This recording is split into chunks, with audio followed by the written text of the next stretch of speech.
Buenos días, profesor. Buenos días, compañeros. En esta oportunidad nos ha tocado a mi grupo y a mí exponer el proyecto llamado Cantidad de Movimiento, cuyos integrantes fueron Arrieta Conde, Joaquín, Campos Veramendi, María Mercedes, Cárdenas Tobar, Luis Fernando, Machaca Berrospi, Ángela Bel, Marcañaupa, Ricapa, Oscar, Portocarrero, Quispe, Alejandro Davier y Rosales Uscuchao.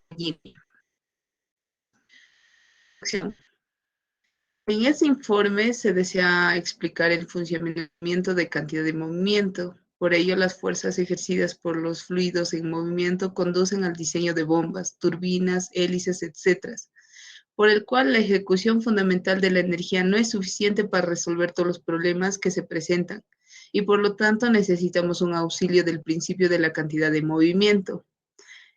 Esto quiere decir que para una turbina de impulso o de reacción, cuando no existe aceleración de fluido respecto al álave, es decir, trabaja a la velocidad constante.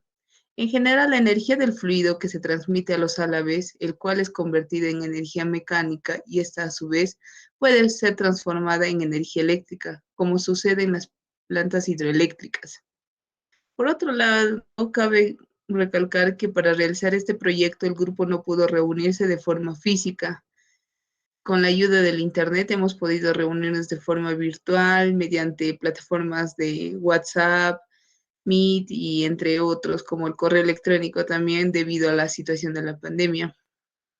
Los objetivos. El objetivo principal de nuestro proyecto fue aplicar y analizar la ejecución de cantidad de movimiento, cuyos objetivos específicos fue calcular y medir la fuerza que suministra el chorro de agua del álave. Ingeniero, mi nombre es Joaquín Arrieta Conde. Hoy les voy a explicar sobre el marco teórico. Bueno, acá tenemos los antecedentes del tema tratado para la descripción del movimiento de un flujo, que recurriremos a las leyes generales de la mecánica, que son las leyes de Newton, leyes de la conservación de la cantidad de movimiento y de la energía, junto con estas relaciones específicas condicionadas por la fluidez. Está a escala microscópica la materia. En particular, un fluido está compuesto de moléculas a ciertas distancias promedio, con espacio vacío entre ellas. Estas moléculas están continuamente moviéndose y colisionando entre sí. Un análisis exacto del problema debería tener en cuenta la acción de cada molécula al grupo de moléculas en el fluido. Este procedimiento, con algunas simplificaciones importantes, es el que se adopta en la teoría cinética y en la mecánica estadística. En mayor parte de los cálculos hidráulicos, el interés está realmente centrado en manifestaciones macroscópicas, promedio que resultan de la acción conjunta de una gran cantidad de moléculas, manifestaciones como la densidad, la presión o la temperatura. En la práctica es posible hacer una simplificación importante, suponer que todas estas manifestaciones son el resultado de la acción de una hipotética distribución continua de materia. Bueno, en concepto del medio continuo permite una gran simplificación en el análisis. También enfoque debe utilizarse únicamente cuando arroje resultados razonables correctos. Un ejemplo es: no puede utilizarse cuando el recorrido libre medio de las moléculas es del orden de las magnitudes características del problema. Estas condiciones, las acciones de cada molécula individual es significativa y debe estudiarse individualmente. ¿Qué es un fluido? Bueno, un fluido es un conjunto de partículas que se mantienen unidas entre sí por fuerzas cohesivas débiles y las paredes de un recipiente. Como se puede observar, tenemos una imagen de un fluido que son varias partículas cohesivas y las paredes de un recipiente, ¿no? Por ejemplo, puede ser un vaso y el fluido se transforma a un vaso, ¿no? Bueno, hay varias formas que el fluido puede tomar. Bueno, entre ellos tenemos fluidos, que es el agua, la fuerza, que es altura, presión a la altura, que es presión por la gravedad por la altura. El volumen de los fluidos que tenemos, como se puede ver en la imagen, un volumen más grande que el otro, que es la altura, y este es el agua y el agua donde llega, ¿no? Bueno, también tenemos el peso hidrostática, que la fuerza presiona, ¿no? Hacia abajo, hacia abajo. Entonces, también tenemos fuerza de adhesión, que son estas partículas que tienen como el agua de un rocío cuando llueve, tiene unas partículas que se convierten en gotas, ¿no? También tenemos la densidad, que puede ser un agua, ¿no? Con un peso más grande y esto se va a lograr hundir. Y uno, por ejemplo, sea un tecnopor, y esto va a hacer que este tecnopor flote, porque tiene menos peso también. Por la densidad, esto hace que se flote. También tenemos el tiempo, también tenemos la cantidad de movimiento que estamos realizando en el proyecto. También tenemos el flujo. Flujo es la razón de transferencia de un volumen por unidad de tiempo. Tenemos flujo es igual a volumen entre tiempo, que sería caudal entre velocidad entre tiempo. ¿Ya? Bueno, también flujo, ¿verdad? Bueno, flujo se representa con la letra Q. Como acá podemos observar, es un flujo, perdón, no era caudal, es un flujo que es igual a velocidad de tiempo. Unidades de volumen son galones, es en galones, en libras, en pies, a cúbico, metros cúbicos, etcétera. También tenemos unidades de tiempo que son segundos, minutos, horas, etcétera. Unidades de flujo tenemos galones por minuto, tenemos litro por minuto, también pulgadas cúbicas por segundo, pulgadas cúbicas por segundo, y también tenemos pies cúbicos por hora. Para gases son estos. Como factores que afectan las medidas del flujo tenemos el medio de flujo, que puede ser la densidad líquido o gas, la temperatura, la presión, la turbidez, la conductividad, el pH, que es la acidez o alcalinidad, el tamaño de tubería, el material de tubería o conducto y la cantidad de flujo. En fuerza real tenemos estas siguientes fórmulas. Bueno, utilizamos primero un diagrama de cuerpo libre, que más o menos es esta fórmula que tenemos. Utilizamos las fórmulas que normalmente utilizamos y los valores vemos como peso del cuerpo, peso de la regla, peso del tazón y fuerza del chorro. Para la fuerza teórica utilizamos las fórmulas que es la cantidad de movimiento. Una es acá, por ejemplo, sumatoria de fuerzas en X es igual a la cantidad de movimiento de salida menos la cantidad de movimiento de ingreso. Y la cantidad de movimiento vendría a ser esto, en esta fórmula. Elaboración del proyecto. Bueno, en la elaboración de instrumento de laboratorio utilizamos los siguientes materiales. Utilizamos tres pesas calibradas, una de 20 gramos, 50 gramos y de 100 gramos. Acá hay un ejemplo. Luego utilizamos una balanza. Utilizamos una base de madera de 60 por 30 centímetros. Utilizamos soportes de madera de 1 por 2 longitud de 1 metro. Una regla de madera de 80 centímetros. Una manguera transparente. Un conector para la manguera. Tres tubos de PVC de media pulgada o acá 10 centímetros y de 5 centímetros. Y cuatro placas de soportes. En el procedimiento primero armamos el módulo como se indica en el gráfico. Como ven. Luego procedemos a pesar la regla de madera.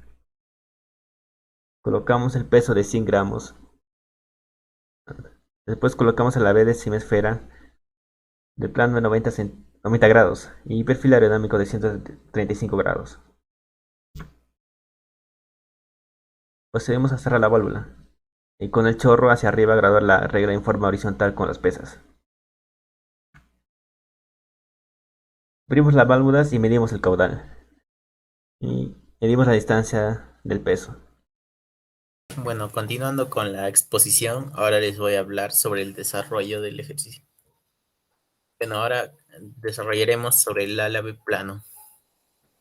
Y la fórmula se muestra ahí. Los datos necesitados están ahí: la distancia A, la distancia B y la distancia C, que son respectivamente 0.44 metros, 0.4175 metros y 0.645 metros. El peso de las pesas, que serían de 25, 50 y 100 gramos respectivamente. El peso de la regleta, que es de 165 gramos. Y el peso de la álave. Bueno, en los diferentes casos desarrollaremos con los diferentes pesos, las fórmulas, dándonos en el primer caso de 0,23 kilogramos fuerza o 2.28 newtons.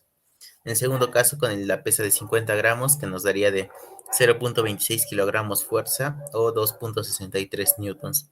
Y el tercer caso con la pesa de 100 gramos, que nos estaría dando una fuerza de 0.34 kilogramos fuerza o 3.36 newtons. Y con los datos recaudados del experimento se obtiene que 12.4 litros y un tiempo promedio de 20,88 segundos para el cálculo del caudal. En este caso, el caudal nos estaría saliendo 5.93 por 10 a la menos 4 metros cúbicos por segundo. Con ese dato se procede a realizar el cálculo de la velocidad. En este caso sería 3.35 metros sobre segundo. Cálculo con álave semiesférico. Para hallar la fuerza del chorro de agua, tendríamos que considerar la sumatoria de momentos igualando a cero. Para ello tendríamos que multiplicar la distancia del punto donde se ejerce la fuerza hasta el eje. De esta manera hemos considerado A, B y C respectivamente con cada una de las fuerzas, considerándolo con sus respectivas medidas, que A vendría a ser 0.44 metros, B 0.4175 metros, C 0.645 metros. WC vendría a ser el peso del cuerpo, en este caso de las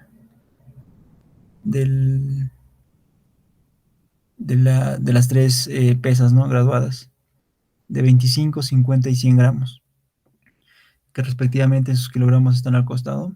WR vendría a ser el peso de la regla, ¿no?, que tenía un peso de 165 gramos. WT vendría a ser el peso del álave, que en este caso es 0.060 kilogramos. Por lo tanto, reemplazando los datos en la fórmula ya antes mencionada, nos quedaría para el primer caso con la pesa de 25 gramos, un valor de 1.0929 newtons. En el segundo caso, con la pesa de 50 gramos, nos quedaría un valor de 1.2511 newtons. En el tercer caso, con la pesa de 100 gramos, nos quedaría un valor de 1.5675 newtons. Continuando, utilizando la ecuación de la conservación de la energía, tenemos, ¿no?, que la energía a la salida del chorro vendría a ser dado por H1, que es Z1, que es la altura, más la presión entre su respectivo peso específico, sumado la velocidad al cuadrado entre 2 veces la gravedad. De igual manera, la energía a la salida, ¿no?, cambiando los valores del punto 2. Como las alturas son iguales, en la parte de la igualación se procede a eliminar.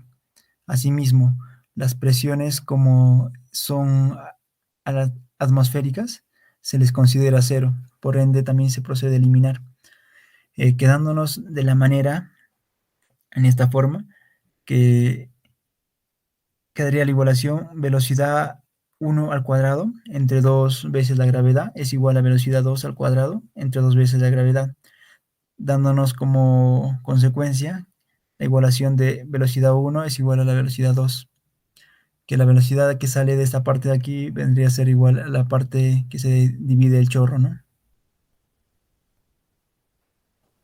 Continuando con la siguiente parte, experimentalmente determinamos que se consiguió un volumen, ¿no?, de 12.4 litros en dos conteos, ¿no? En el primer conteo un tiempo nos dio de 19.78 segundos, en el segundo 19.98. Promediando ambos nos dio 19.88 segundos. Para ello, poder hallar el caudal, que vendría a ser 12.4 litros, se dio en 19.88 segundos. Como necesitamos convertirlo, ¿no?, al sistema que estamos trabajando, procedemos a hacer la conversión. Como un metro cúbico es igual a 10 al cubo litros, nos quedaría de la siguiente forma, ¿no? 6.2374 por 10 a la menos 4 metros cúbicos por segundo. Entonces, para el cálculo, por consiguiente, de la velocidad, tenemos un diámetro interno, ¿no?, que fue medido y es de 15 milímetros. Convirtiendo a metro tenemos el costado. Como caudal es área por velocidad, entonces despejamos velocidad y nos da caudal entre área, que reemplazando los valores nos quedaría un valor de 3.52 metros por segundo. Por consiguiente, también considerando la densidad del agua, que en promedio estuvimos a 20 grados centígrados, vendría a ser 998 kilogramos por metro cúbico.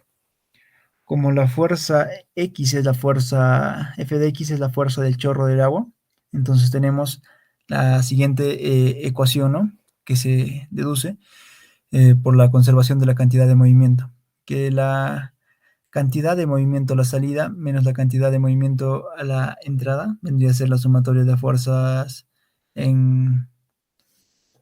la sumatoria de fuerzas, ¿no? Por consiguiente, como tenemos con el vector J, y hemos deducido anteriormente que la velocidad en el punto 1 es igual a la velocidad en el punto 2, ¿no? Tenemos por consiguiente la siguiente parte que nos queda de esta forma, que en nuestro caso vendría a ser f de x, vendría a ser igual a menos 2 veces la densidad por el caudal, por el valor absoluto de la velocidad media, ¿no? Reemplazando, como hemos trabajado en 3 casos, para el primer caso con la pesa de 25 gramos, en nuestro f de x anteriormente ya hallado, era 1.0929, igualado a este factor, al factor que nos queda, nos da un valor de 0.878 metros por segundo. En el siguiente caso, con la pesa de 50 gramos, nos da un valor de 1.005 metros por segundo. Y últimamente con la tercera pesa nos da con 100 gramos, un valor de 1.259 metros por segundo. Eso vendrían a ser los datos.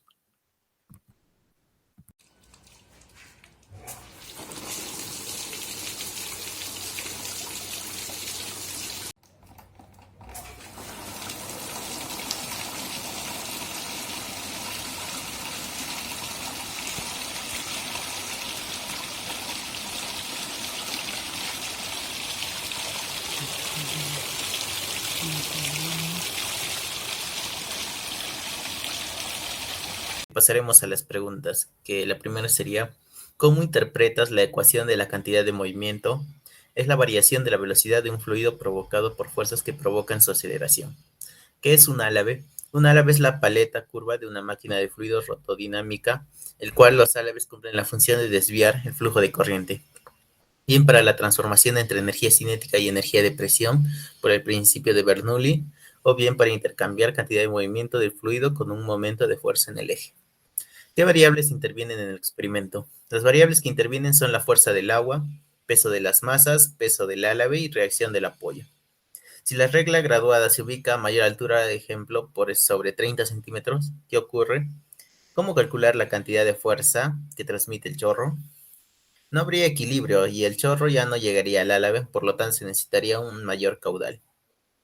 La forma de calcular la Fx es mediante momentos y en el experimento se tendría que reducir el tamaño del tubo o la salida para que aumente la velocidad del agua y llega a la altura requerida.